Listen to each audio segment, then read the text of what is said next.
What's up, everybody? Welcome to Podcast Now Back to the Past. I'm Alex, and in today's video, I wanted to go back to the Futurama game. This one kind of just sprung up in my memory banks, and I said, well, the show's coming back, right? In fact, the show is already out. It's, I think, halfway through this season, and I haven't actually watched this one yet, but I have very fond memories of myself watching Futurama back in the day. You stay up late or you have the TV on, and I remember, it's very dark. I would keep my room dark. The TV was the only light, and, you'd watch whatever if Adult Swim was on, and I don't even know if I'd actually watch it, but Futurama would always be playing, and this was a show I would watch with my friends. I would actually quite enjoy this show, Bender being obviously an iconic character, but many others as well. And with the show coming back, I thought, well, this had a game, didn't it? Now, I never played the game. I knew there was a game. I just had never played it back in the day. It came out in 2003, so I would have been, I think, like 7 years old. Obviously, I think too young, maybe too young to play this game, but I've gone back and I played the entire thing. Now, I played the PS2 version,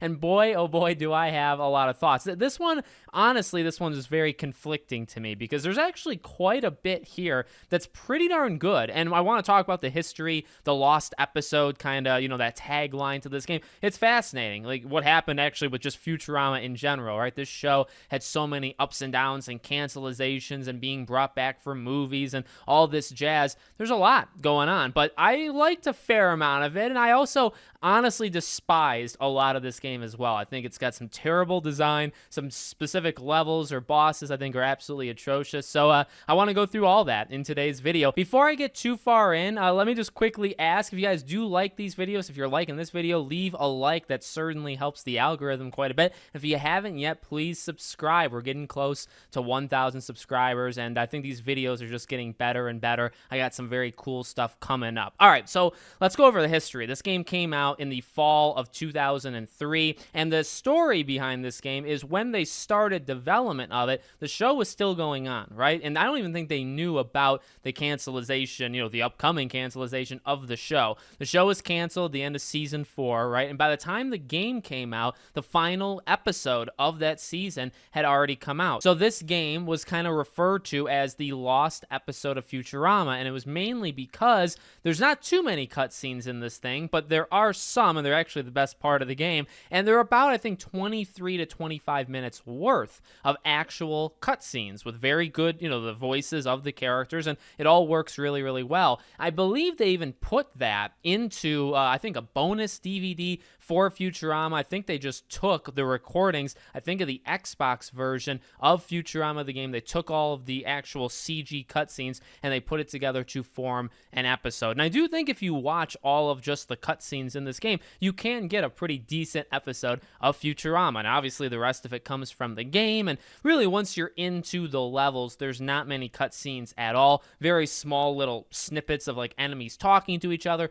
They'll do a quick little one-liner, and then it's back to, whatever it is, the platforming or the action. It's really, the beginning of this game is a pretty long cutscene, the end of the game is a pretty long cutscene, and then you have the in-between things, mainly when you're swapping between characters. So it's a little bit of the history of the game. I find that quite interesting, and it's actually kind of sad. Like, by doing this game and by doing this video, I went back to kind of look up the history of Futurama, and again, this show has suffered through a lot. And even the game, the full cast is not there. I think that was because literally of like budget constraints. They couldn't pay the voice actors, so there's a very small amount of cast in the game, not the full thing, but for what's there, again, I think it's actually quite good. So let's go over first the visuals, and then we'll get into the gameplay and the different characters, because each one kind of has their own strengths and weaknesses. So the visuals of this game, I think, are honestly pretty darn good. Again, the cutscenes really, really shine. I think the game itself looks pretty good. 2003, I've played some older games. I think back to the Sly Coopers of the world, which is probably more what I was playing back then. Crash Bandicoot, I think, was a little bit earlier. Spyro, I think, was a little bit earlier.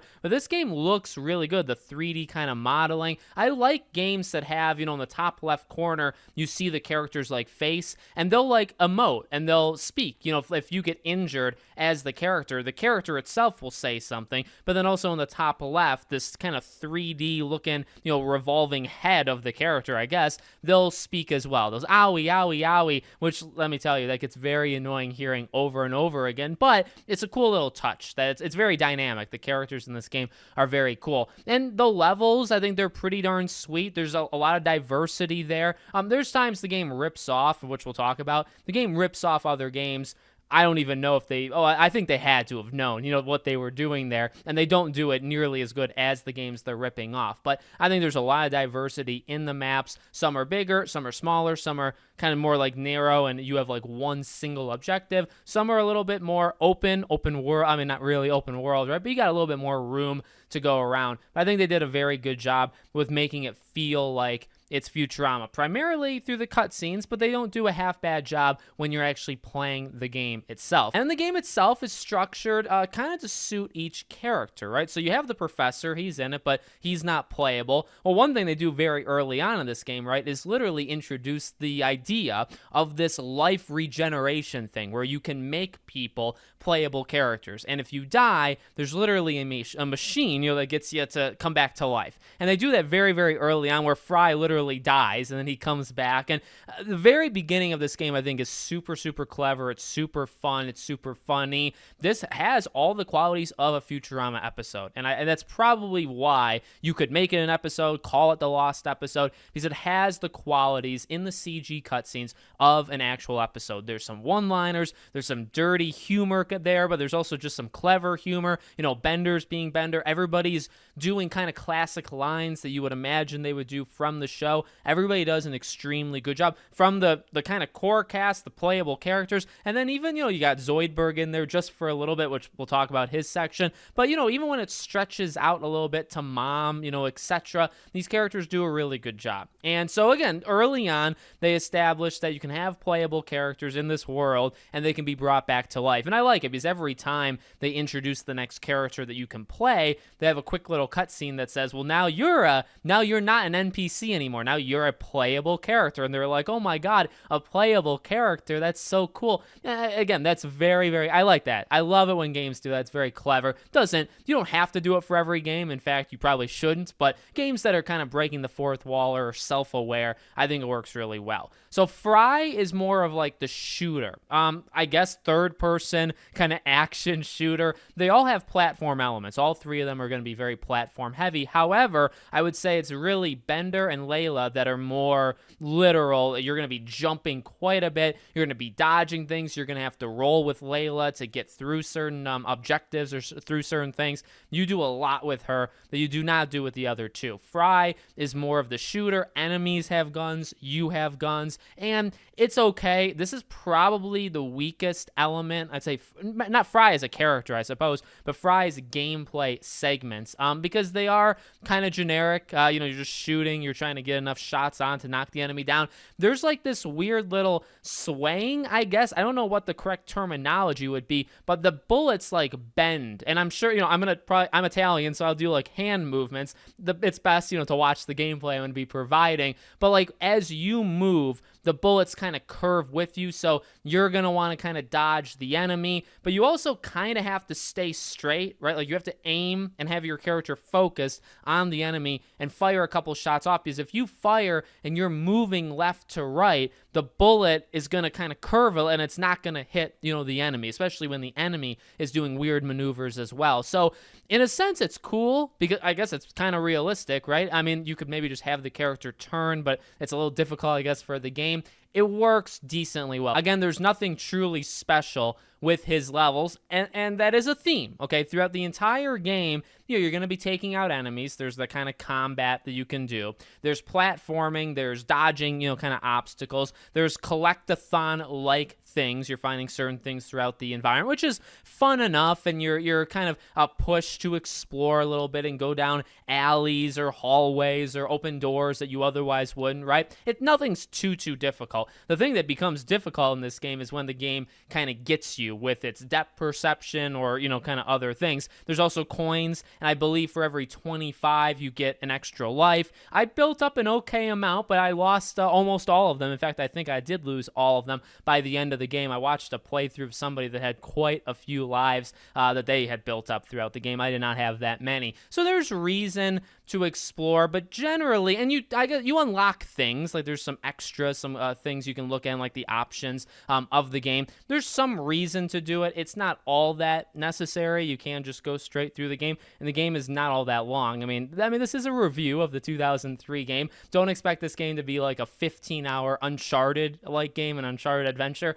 This is probably, 4 or 5 hours, pretty short, which, where I'm at in my life and playing all these games, 5 hours is actually not that bad. I'll take games that are 5 hours. And it goes pretty fast. 5 hours can go pretty quickly. And the only thing, again, is how many times you'll die or be annoyed at some hits that you'll take because it's the game's fault. It's not your fault. And I know it's a self-centered point of view, but it's definitely true. So you got Fry. Bender, I would maybe say, is the most fun to play as. Now, his environments, the things that he's doing, they're, I think, better. I feel like they kind of build and maybe almost peak with Bender and then kind of fall a little bit with Leela. I think Bender's probably where the game has it most under lock. I like his special ability where he kind of like spins uncontrollably. I think I like that the best of any of their kind of ultimate moves. He is fun. And this, again, focuses a lot more on platforming than it does for combat. Even though combat is pretty heavy, there's a big focus now on movement. And this is where we start to get into stealing territory. So there's two parts of this game. One is here, one is with Zoidberg, that they ripped straight, and I feel like Crash did it first. I mean, that's, to my knowledge, the first time I ever saw or experienced it. Maybe somebody did it before Crash, but it was certainly iconic because of Crash. The idea of running away, right? So the Crash levels where you're running away, something is chasing you, you're avoiding obstacles, you're jumping over like the death kind of falls, right? That level, that specific formula that worked so well in Crash, and they did it multiple times through multiple Crash games. This game just blatantly takes it. You first see it with Bender, and it is not nearly as good. It's not nearly as detailed. It's actually kind of sad, and this is where I turn almost so aggressively angry towards this game, because I think this game is pretty darn solid, and I would say its average is solid. Throughout the game, through its ups and downs, and it has both, I'd say generally it's a pretty solid game. There's detail in the environments. It's got the diversity. It's got a good voice cast. It's got a pretty good story as well of mom, taking over the world, and you're trying to go back, and I guess at the end of the game, you're going back in time to stop the professor from selling her, the deed. It's clever. It's cool. But this is something that's just borderline. Well, it's not borderline. It is. It's lazy. It's absolute laziness, and it's so bad. It's so bad because it illustrates or highlights the biggest flaw in the entire game, and it's the movement. The movement of characters in this game are atrocious. They are not good. It deals with depth perception quite a bit, where you think you're gonna make it, and then it's just a little bit too far, or you jump too far. It's really bad, and you don't sense it right away with Fry, because Fry doesn't do a lot of those sequences, right? This is how at least I experienced the game. So you're playing with Fry, and you're like, okay, it's more of an action-y game, right? Shooter. Okay, again, the gun and the bullet kind of bends, and that's a little odd. I believe it's inverted, so I would play, or at least I played it. I don't know if you could change it, but I played it where left is right and right is left. So as I'm aiming or as I'm turning the camera around, the camera's god awful as well. A lot of games in the early 2000s, the camera is just god awful, and it is.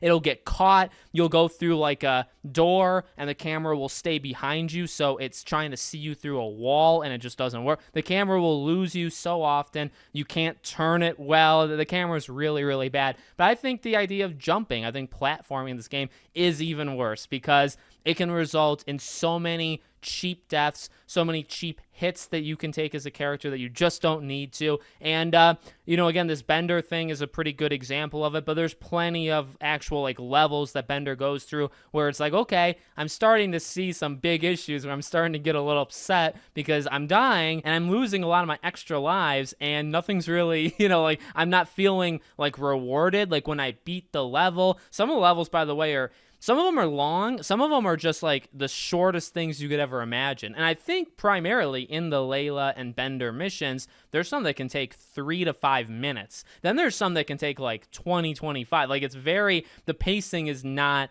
very good from level to level with at least those two. Again, Fry's is the most like, it's the least inspiring. Like, it doesn't do anything bad, but also doesn't do anything like great to like set a new benchmark for gaming. But like, because of it, it's almost the best. It's almost the most. I know I said like it peaks with Bender, but now I'm starting to remember he has the most highs. So like his levels, I think, can be very, very fun. I think he's generally the most fun to fight with. But then I also think about the most frustrated I got as a human being, and they came not from Fry's level, but from the other two. So then it's like, well, which one really is the best and which one really is the worst? But that's Bender in a nutshell. Then you had Leela, and she, again, like her fighting style, I got to give it to them. All three of their fighting styles are pretty darn cool. They're pretty unique. They fit the character. I guess they have depth enough, right? Because you got your special attack, you got a couple moves, you can attack in the air, at least with her. So there's a couple things per character that kind of makes them unique or makes them special. Her levels are a lot, I think I saw a comparison somewhere online to like Tomb Raider. Yeah, you kind of are like, I don't know if you're not really looking for like treasures, but like in tombs or in things you would imagine like environments from Tomb Raider where there's these death traps that you're trying to like roll through or jump through. Yeah, if you think about that as Tomb Raider, that's actually exactly what a lot of her missions are. They're very getting from point A to point B, jumping here, then jumping there, dodging something, rolling through something. It's very heavy in that regard. So I would agree with that comparison. Again, pretty solid. She is fun. I feel like I'd like her second best, and Fry actually the worst, just because of, again, nothing really too special. But again, some of her levels, they can be really fun. They can be really, really fun, but they can also be a torture. You feel like you're killing yourself, not even just the game characters, because again, you can die and die and die, and you feel like you shouldn't be, but it's the game's fault. Again, it's not your own fault.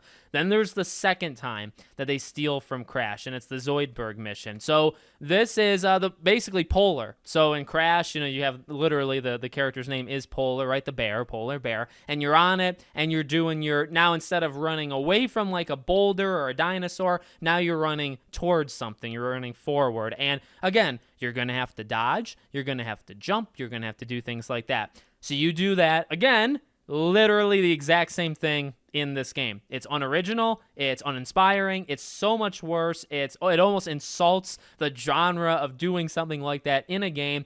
And yet it's in here. Now, the thing is, number one, they introduced this character as literally like this hero, like this random like cameo character. I think he even refers to himself as a cameo, which again, I think is very clever and very smart, and I really like it. His mission is abysmal. It's so bad because it is, again, that Crash kind of mission.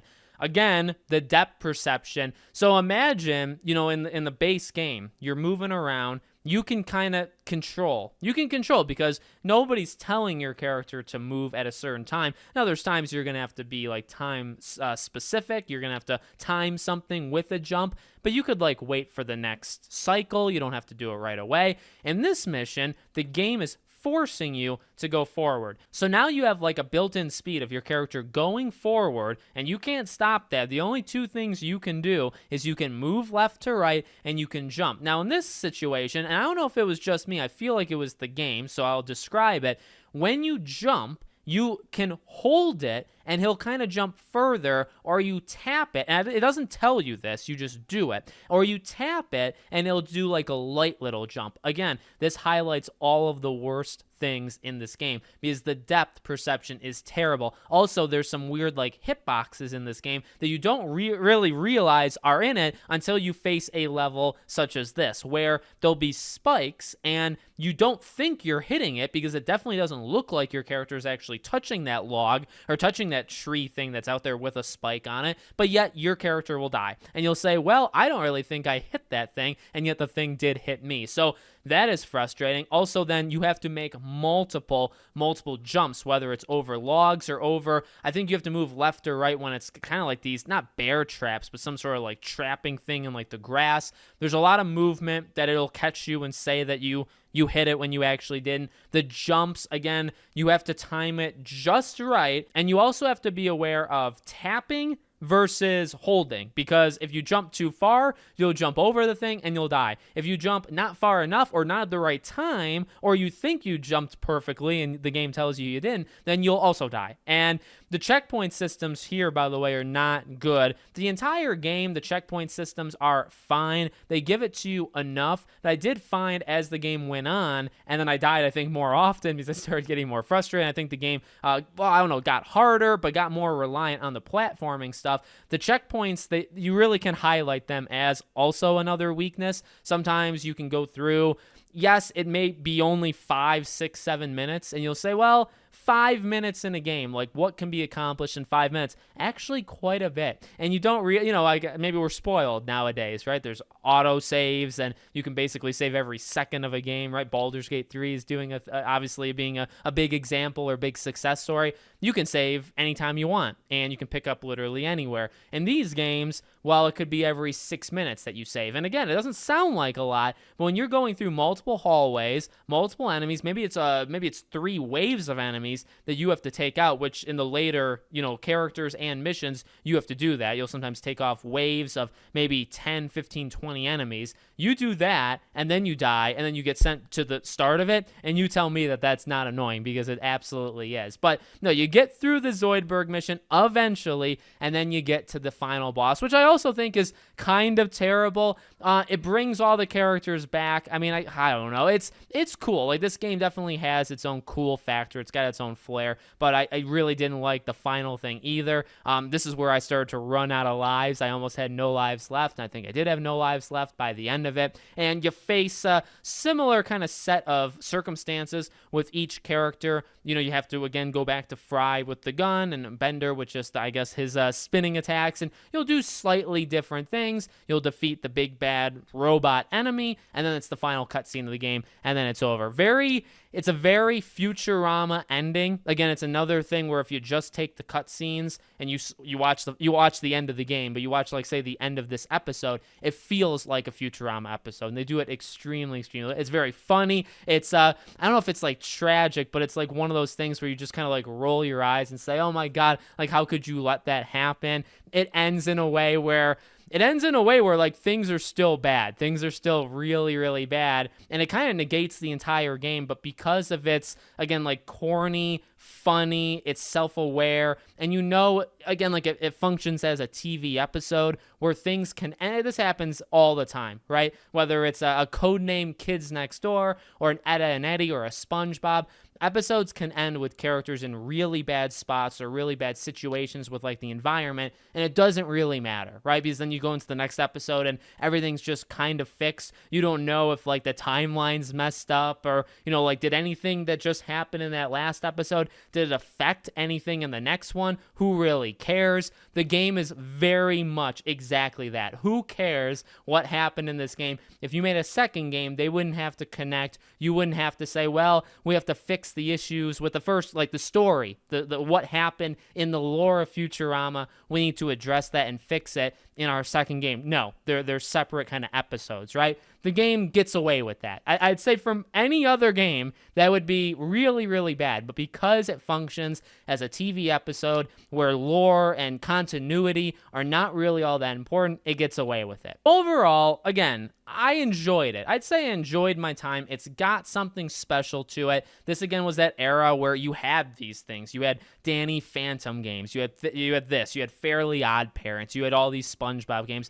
This was a special kind of era, especially because some of these games, like, are not bad. Like, some of them are terrible, but some of them are fine. Some of them are, like, elite, like a Battle for Bikini Bottom or, games like that. So this was a cool little era that we were in the early to mid 2000s, again, 2003 here. I would not call it great. I wouldn't say this is a great game. I don't think I would ever go back to play it, but it's in the history book, and I do think it makes it special. There are some points in this game where it's terrible, but again, I think that consistency, the ups and downs of this game, overall, I think this is a real solid game that I'm glad it exists. I'm glad we got this game. And, you know, if I was around and I was a fan of the TV show back then, and with the Lost episode kind of lore to it, you know, what happened to the show, and then with this episode, I think this would serve, you know, this would be good. And, you know, to have this literally be a Futurama episode, I think, again, put on like a bonus disc or whatever to a season 4, I think it deserves. I think it tells a pretty fun, you know, kind of story. So let me know what you guys think in the comments. Make sure, again, as always, you're subscribed, bell icon turned on, and I'll see you all on the next video.